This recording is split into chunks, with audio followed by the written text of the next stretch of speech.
Warahmatullahi wabarakatuh. Kita lanjutkan sekarang sistem satuan. Sistem satuan itu ada 4.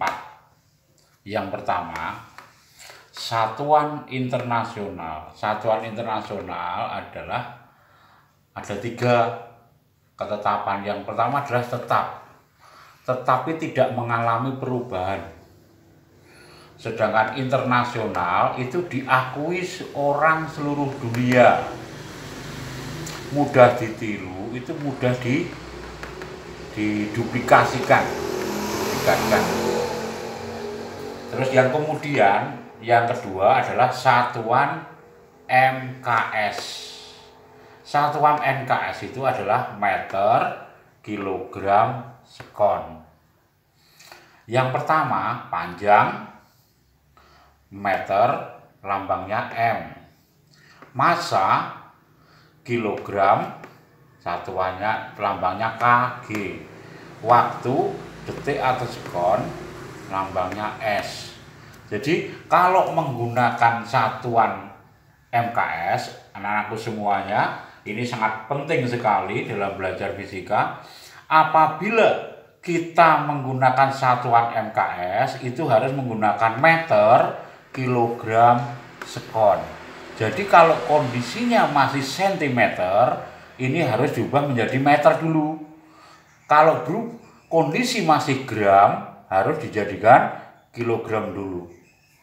Jadi kalau menghitung suatu persoalan atau soal meter, yang sini gram harus dijadikan kilogram dulu. Kalau sini senti dijadikan meter dulu.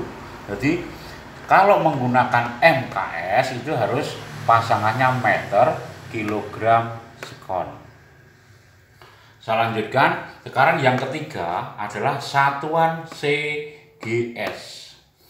Satuan CGS adalah sentimeter, gram, sekon. Jadi panjangnya kita menggunakan sentimeter, masanya kita menggunakan gram, waktunya menggunakan detik atau sekon. Jadi kalau menghitung menentukan suatu soal fisika, kalau menggunakan satuan CGS, pada saat ini meter dijadikan sentimeter dulu. Jadi pasangannya sentimeter adalah gram. Jadi kalau ini 0, contohnya 0,5 kg, nulisnya harus 500 gram. Jadi sentimeter, gram, sekon.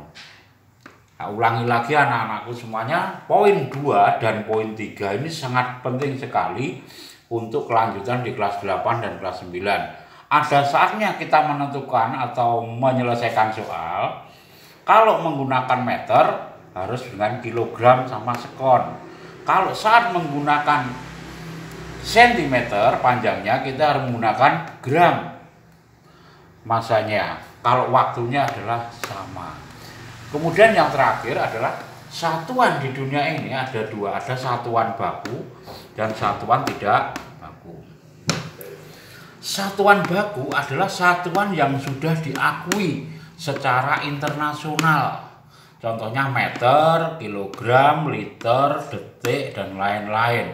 Ada kalanya sekarang ini karena kemajuan zaman, kita kadang kelupaan. Contohnya adalah satuan listrik 220 volt. 220 volt ya, 220 volt tegangan listrik ini adalah juga disepakati oleh dunia. Jadi kalau kalian beli handphone, beli kulkas, laptop, beli alat elektronika itu bisa digunakan di seluruh dunia. Kesepakatan dunia adalah 220 volt. Itu salah satu contoh satuan internasional disepakati oleh seluruh dunia. Satuan tidak baku sekarang. Satuan tidak baku adalah satuan yang tidak diakui secara internasional. Contohnya adalah hasta, jengkal, depa, gayung, dan lain-lain. Jadi tidak disepakati, cuman idenya sendiri. Demikian anakku, semoga bermanfaat. Wassalamualaikum warahmatullahi wabarakatuh.